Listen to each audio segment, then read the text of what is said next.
Salam sejahtera di dalam Tuhan kita Yesus Kristus. Ya, nama saya Pendeta Cornelius Ritial. Kami dari Great Commission Gospel Ministry dan kami berlokasi di Los Angeles, California, Amerika Serikat. Dan kita sekali lagi akan belajar firman Tuhan hari ini, yang mana semuanya ini akan diambil dari ayat-ayat yang akan saya uraikan di dalam Alkitab. Tetapi mari kita berdoa sebelumnya. Bapa dalam surga, terima kasih atas hari ini. Berkati kami jemaat-Mu, kami menyembah-Mu, kami akan belajar firman-Mu. Tolong hamba-Mu ini urapi dengan Roh Kudus-Mu, supaya setiap perkataan yang hamba ucapkan semua dipimpin oleh Roh Kudus. Terima kasih ya Tuhan, sucikan kami, hati kami khususnya, supaya firman Tuhan boleh tinggal di dalam kami dan kami pakai dalam hidup kami. Di dalam nama Tuhan Yesus Kristus, hamba berdoa.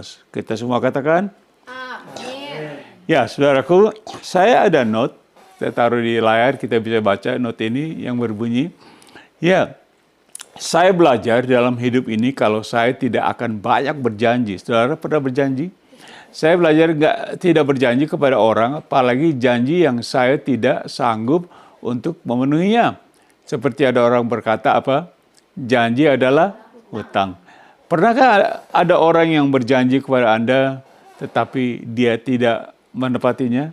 Oh ya, saya pernah orang berjanji kepada saya. Amin.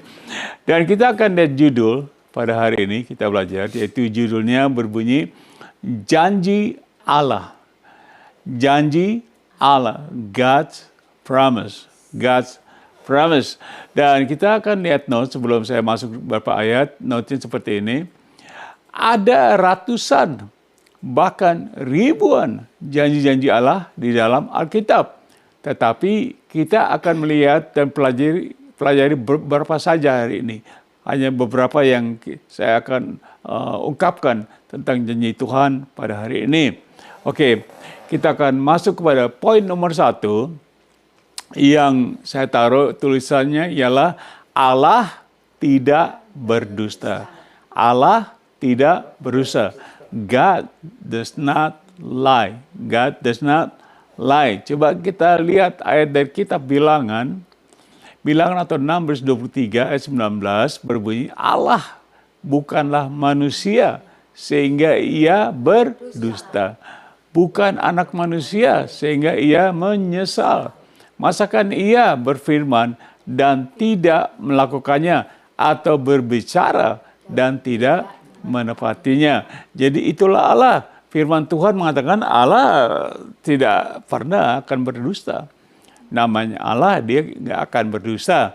Coba kita lihat 1 Petrus pasal 2 ayat 22-23. Ia, yaitu Yesus, tidak berbuat dosa. Dan tipu, katakan tipu. Tipu tidak ada dalam mulutnya. Saya taruh note, jadi apakah dia berdusta ketika dia berkata, Yesus maksudnya, akulah jalan dan kebenaran dan hidup. Tidak ada seorang pun yang datang kepada Bapa di sorga, kalau tidak melalui aku. Apakah dia berdusta? Kalau dikatakan dia tidak pernah berdosa, berarti pernyataan ini benar. Ia tidak. Karena dia tidak menipu. Dia tidak berdusta. Coba kita lihat ayat 23-nya berkata, ketika ia, Yesus, dicaci maki, ia tidak membalas mencaci maki. Jadi kata-katanya dia tidak balas, dia diam. Balas. Kalau kita dicaci maki, kita gimana? Oh ya, kita, kamu kira kamu siapa? Ya gitu ya. Kamu nggak tahu saya siapa? Gitu ya paling.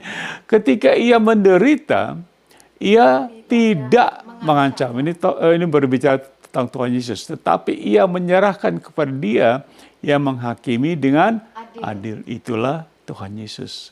Tuhan kita. Amin. Coba kita baca Yesaya pasal 53 ayat 9. Ini adalah satu nubuatan tentang penderitaan Tuhan Yesus. Ayat 9 mengatakan, orang menempatkan kuburnya atau kubur Yesus di antara orang-orang fasik, dan dalam matinya ia atau Yesus ada di antara penjahat-penjahat. Sekalipun Yesus tidak berbuat kekerasan. Baca. Dan tipu tidak ada dalam mulutnya. Mulut siapa? Mulut Yesus. Nah, ini sudah dibuatkan oleh Yesaya kira-kira 600-500 sebelum Tuhan Yesus lahir. Luar biasa ya. Dan saudaraku, gitulah. Allah tidak berdusta. Coba kita masuk poin nomor 2. Itu pertanyaan, siapa pendusta dan siapa yang pendusta? Kalau Allah tidak pendusta, siapa? Who is the liar? Who is the liar? Coba kita lihat Tuhan Yesus katakan di dalam kitab Yohanes pasal 8 ayat 44, ini Tuhan Yesus berkata, iblislah, iblislah yang menjadi bapamu. Ini dia berbicara kepada orang-orang Israel ini. Dan kamu ingin melakukan keinginan-keinginan bapamu. Ia adalah apa? Pembunuh manusia sejak semula dan tidak hidup dalam kebenaran. Sebab di dalam dia tidak ada kebenaran. Apabila ia berkata apa? Dusta, ia berkata atas kehendaknya sendiri. Sebab ia atau iblis adalah pendusta dan bapa segala dusta. Itulah iblis. Jadi jikalau Anda bergaul sama iblis, itulah iblis. Jadi jauhkanlah iblis, karena kita bergaul dengan iblis, kita menjadi pendusta. Karena iblis bapa pendusta. Coba saya taruh notnya seperti ini. Dikatakan, jadi jikalau ada orang-orang yang mengatakan bahwa Yesus adalah pendusta atau penipu, ketika dia katakan, akulah jalan ke Bapa di surga, maka orang-orang tersebut, orang-orang yang bilang Yesus pendusta, adalah seperti apa? Maling teriak maling. Ya, maling teriak maling artinya mereka sendiri berteriak sendiri. Dan penganut iblis alias penipu. Karena menurut Alkitab, Tuhan Yesus bukan penipu. Tidak pernah menipu. Ada amin? Tepuk tangan dong buat Tuhan Yesus. Luar biasa. Itulah Tuhan kita. Dia tidak menipu, saudara. Coba baca 2 Tesalonika pasal 2 ayat 9-11 katakan, kedatangan si pendurhaka, yaitu siapa? Antikristus, itu adalah pekerjaan iblis dan akan disertai rupa-rupa perbuatan ajaib dan tanda-tanda dan mujizat apa? Palsu. Ini pekerjaan iblis. Kalau nggak dia menipu, semuanya palsu. Ya tidak. Ayat 10.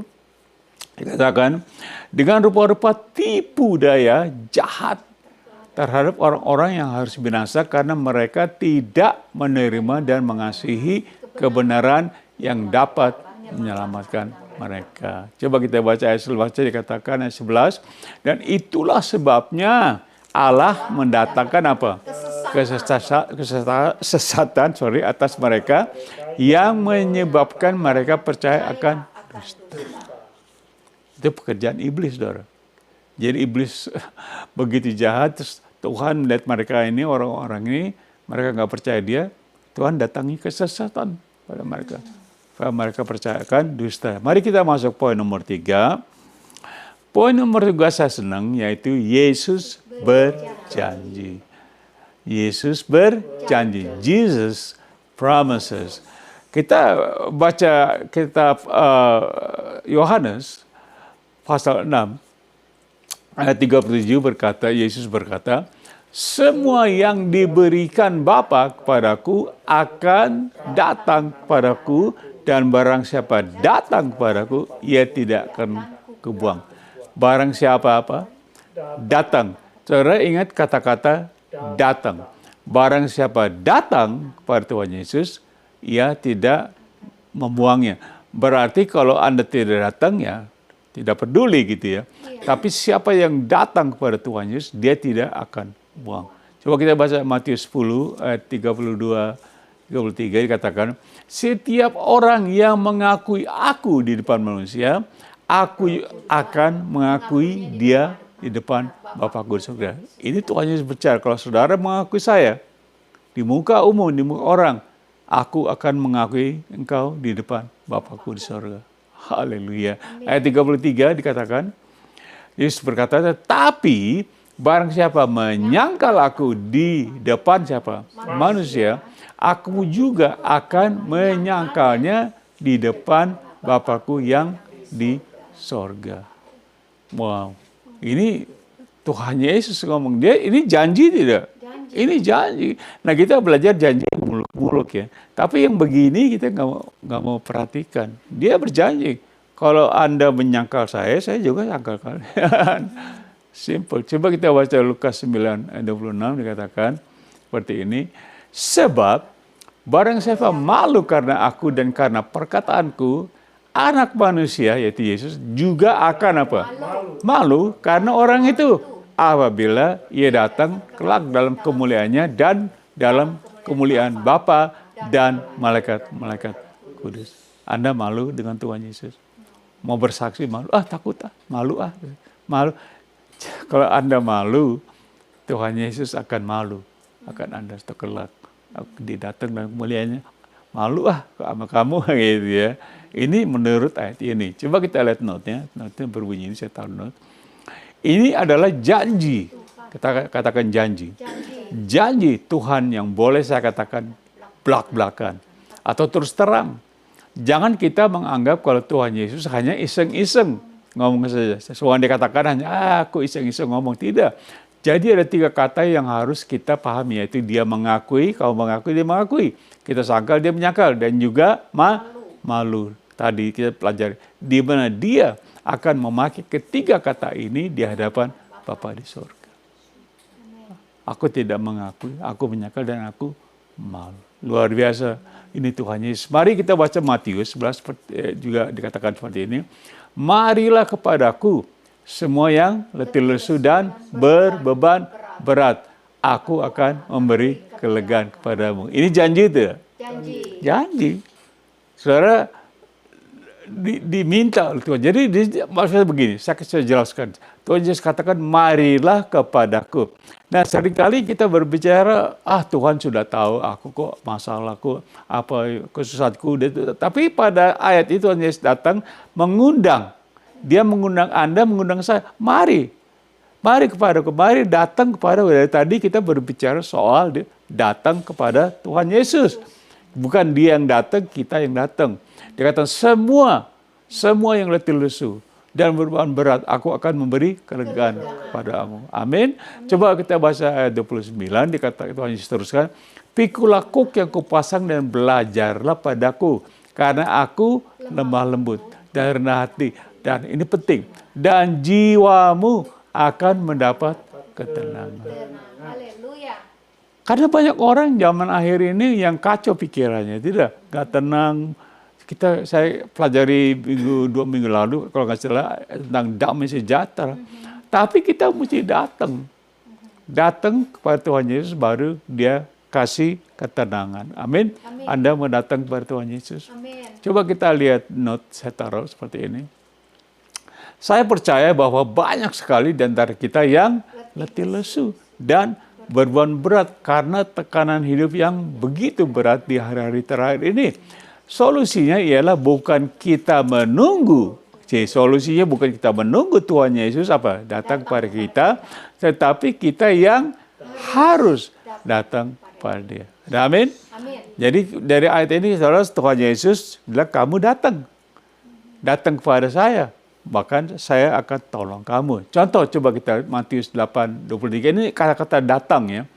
Maka datanglah seorang yang sakit kusta kepadanya, lalu sujud menyembah dia, Tuhan Yesus, dan berkata, Tuhan, jika Tuhan mau, Tuhan dapat mentahirkan aku. Ini sakit kusta bukan hanya seperti sakit patah tulang, ini sakit kusta nggak boleh didekati, tidak boleh zaman dulu dianggap najis gitu ya. Dan orang ini datang kepada Tuhan Yesus. Berani tidak? Dia tidak bilang, aku kusta, saya takut nepak, ketularan. Tidak, dia datang dan dia menyembah. Kalau saudara datang kepada Tuhan Yesus, jangan, Tuhan aku sembah, bagus. Tuhan mau disembah, mengucap syukur. Coba ayat 3-nya dikatakan begini, lalu Yesus mengulurkan tangannya, menjamah orang sakit kusta itu dan berkata, aku mau. Jadilah engkau tahir. Seketika itu juga tahirlah, tersembuhlah orang itu dari kustanya. Nah, kata-kata tahir berarti bukan dia jarinya kepotong apa segala, jadi kembali normal lagi semuanya. Jadi utuh lagi, kaki-kakinya mungkin hidungnya lepas, apa kupingnya, jadi tahir, jadi kembali. Haleluya. Saya percaya dia akan sembuh karena Tuhan Yesus menyembuhkan semua sempurna, ya tidak. Enggak, oh kamu sembuh. Loh, sembuh gimana? Hidungnya belum benar. Oh, sembuh sih sembuh Tuhan. Masa jari saya nggak ada gitu. Ya, kuping saya nggak ada. Tuhan sembuhkan. Tahirkan. Coba kita baca Lukas 1:37. Karena apa? Dia bisa Tuhan, sebab bagi Allah tidak ada yang mustahil. Saudara percaya? Anda percaya? Bagi Allah tidak ada yang mustahil. Firman Tuhan berkata, Yesus adalah firman dan dia adalah Allah. Haleluya. Mari kita masuk ke poin nomor 4. Next, yaitu menyertai kita. With us. Menyertai kita. With us. Coba kita baca Matius 1:23, dikatakan, sesungguhnya anak darah itu akan mengandung dan melahirkan seorang anak laki-laki. Dan mereka akan menamakan dia Immanuel, yang berarti apa?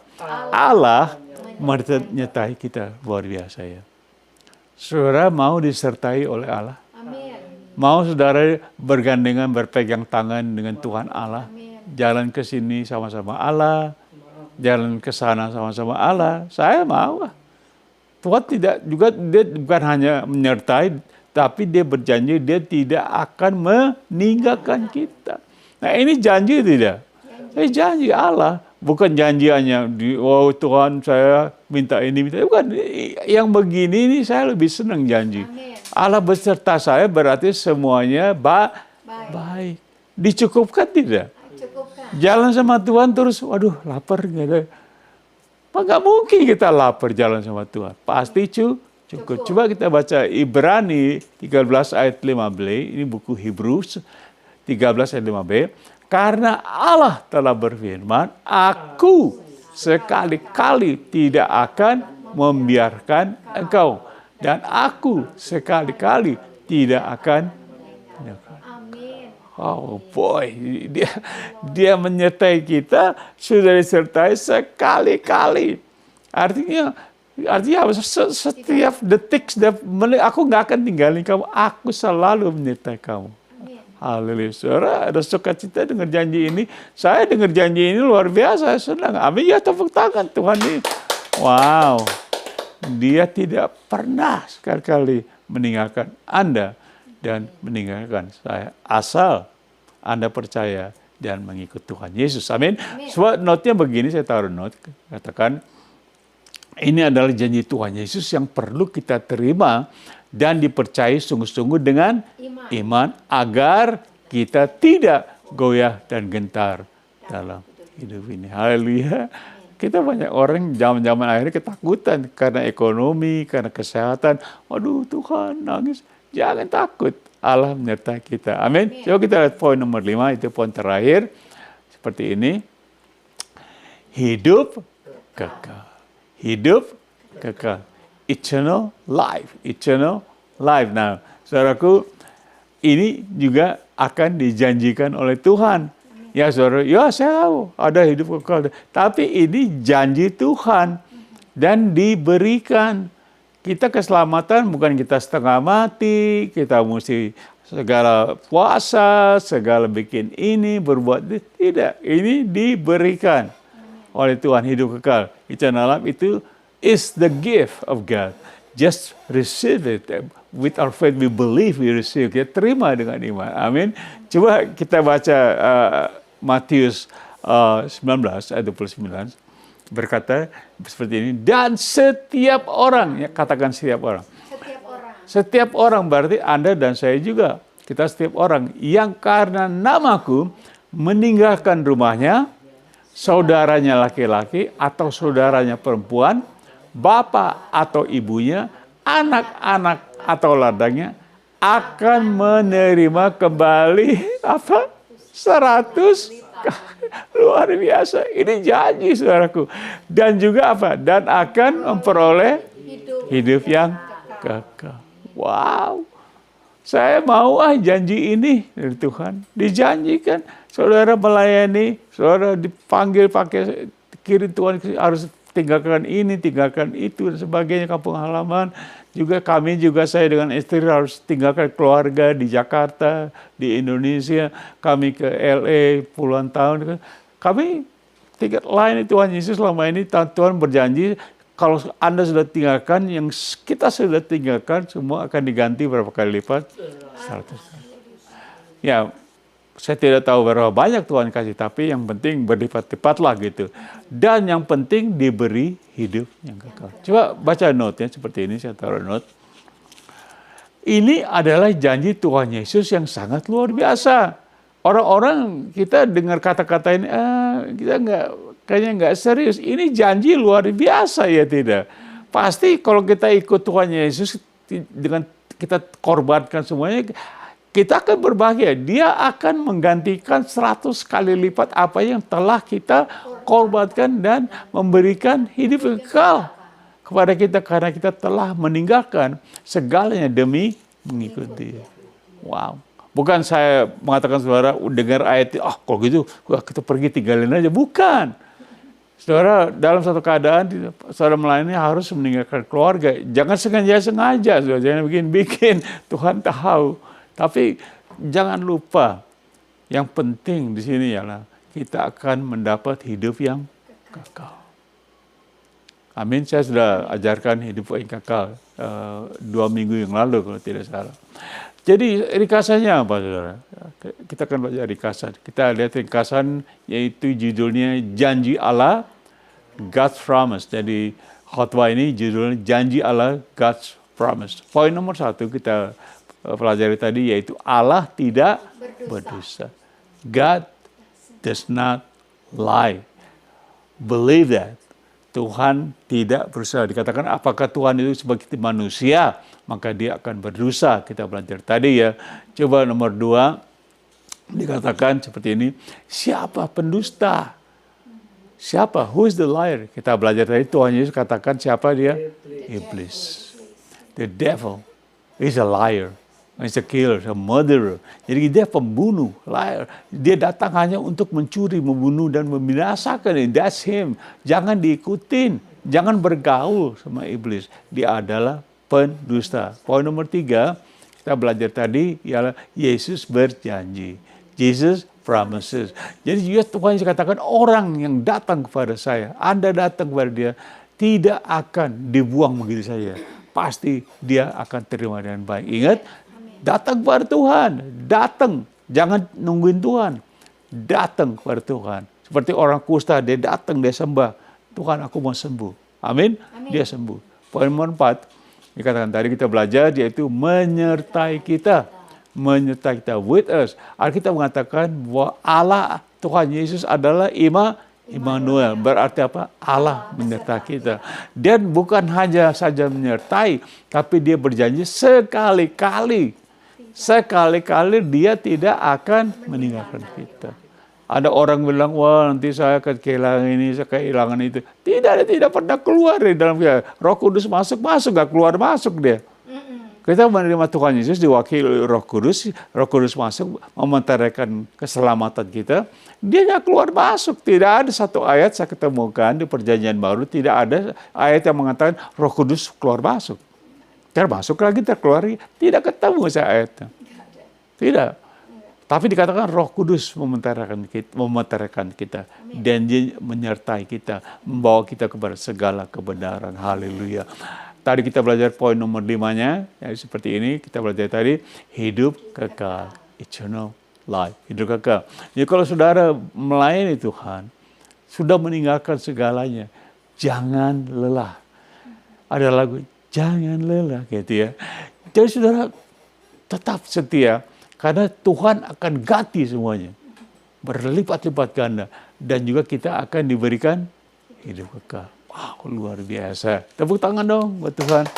Dan aplikasinya apa? Saya hampir selesai. Aplikasinya saya tulis seperti ini.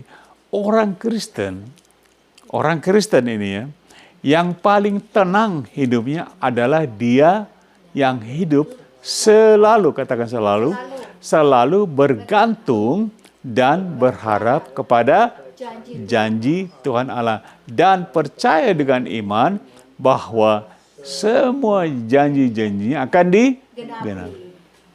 Kita sebenarnya beruntung. Ini ayat-ayat yang kita pelajari hanya sebagian dari ribuan yang janji Tuhan. Amin. Saya tulis ayat ini di bawahnya, diberkatilah orang yang mengandalkan Tuhan, yang menaruh harapannya pada Tuhan. Yeremia 17 ayat 7. Saudara mengandalkan Tuhan, jangan mengandalkan ini nih, pusing kepala. Jangan juga mengandalkan manusia, karena katanya ada kutuknya, begitu ayat 5. Kekuatan sendiri, wah saya kuat. Mengandalkan Tuhan baik. Haleluya. Saudaraku, jadi saya taruh kata-kata terakhir seperti ini. Kata terakhir yaitu janganlah kita takut hidup di hari-hari terakhir ini, tetapi percaya dan hidup bergantung kepada janji Allah. Allah berjanji dan Dia tidak berdusta. Saudaraku, kita dijanjikan banyak hal, dijanjikan bahkan keselamatan kita dijanji. Keselamatan ini kita terima dengan iman. Saya sudah selamat. Saudara digaranti tidak akan hilang, karena saya katakan tadi Roh Kudus akan senantiasa beserta dengan kita. Tidak pernah dia loncat. Orang bilang, wow enggak Pak Ritiau, kalau kita lagi berbuat jahat, kita lagi marah-marah, Roh Kudus keluar katanya. Loh, bagaimana bisa keluar? Sedangkan firman Tuhan bilang, jangan mendukakan Roh Kudus, kita jangan berbuat tidak dikatakan Roh Kudus keluar. Hanya dikatakan malah kamu harus saling mengampuni, mendoakan. Tidak ada kata-kata ketika kita lagi berbuat jahat, Roh Kudus, itu pelajaran lain lah. Gitu. Tapi saudaraku, saya hanya menghimbau supaya kita berani hidup berdasarkan janji Allah. Janji Allah itu luar biasa dan akan digenapi. Dan Dia tidak pernah berdusta. Saudaraku, saya akan berdoa. Doanya simple. Itu pertama, Anda bilang, Tuhan ampuni saya mau percaya. Sungguh-sungguh percaya. Kalau Anda belum menerima Tuhan Yesus, Anda belum jadi orang Kristen. Keluar masuk gereja itu tidak menjamin jadi Kristen. Atau sekolah teologi tinggi pun tidak menjamin. Saudara sekolah itu, wah hebat, dokter ini, dokter tidak menjamin. Karena orang yang menjadi Kristen itu orang yang bertobat. Amen. Menerima Tuhan Yesus itu bertobat. Nah dia jadi Kristen. Petrus pun nggak pernah sekolah tinggi. Betul, Petrus hanya nelayan. Tapi dia ikut Tuhan Yesus bertobat. Dan dia diselamatkan. Dan baru dia belajar dari Tuhan Yesus. Jangan mengandalkan, gitulah sekolah tinggi. Tapi saudara bergantung pada janji Allah. Saudara akan ditolong, diberikan keselamatan.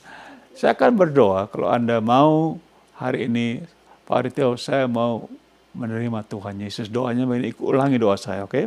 Tuhan Yesus, saya mau diselamatkan. Ampuni dosa-dosa saya.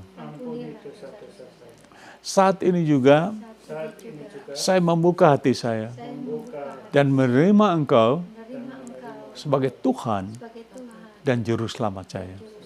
Terima kasih Tuhan atas kebaikan-Mu yang sudah menyelamatkan saya saat ini juga. Di dalam nama Tuhan Yesus Kristus, saya berdoa. Dan semua katakan, amin. Kalau Anda dengan jujur berdoa, doa tadi, Anda pada saat ini juga diselamatkan. Maafkan dosa. Dan Anda ke gereja, belajar Alkitab untuk bertumbuh. Yang bertumbuh bukan Anda, tapi imannya bertumbuh. Rohani kita bertumbuh. Jangan jadi bayi terus. Kita akan bertumbuh. Karena kita baru lahir, baru jadi bayi. Dan saya akan doa berkat untuk kita semua. Sebelum kita selesaikan, mari kita berdoa. Kiranya kasih Bapa, kasih yang sangat besar dan agape, segala anugerah dari Tuhan Yesus Kristus yang tidak pernah meninggalkan kita. Dan juga tidak penipu.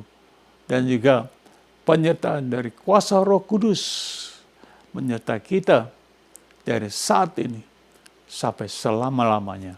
Di dalam nama Tuhan Yesus Kristus saya berdoa. Semua katakan amin. Terima kasih. Sekiranya saudara diberkati Tuhan dengan firman ini dan juga janji-janji Tuhan kepada Anda akan digenapi. yang sakit akan sembuh, yang kekurangan akan cukup. Terima kasih di dalam nama Tuhan Yesus. Kita akan ketemu lagi pada waktu yang lain. Goodbye, God bless you. Thank you.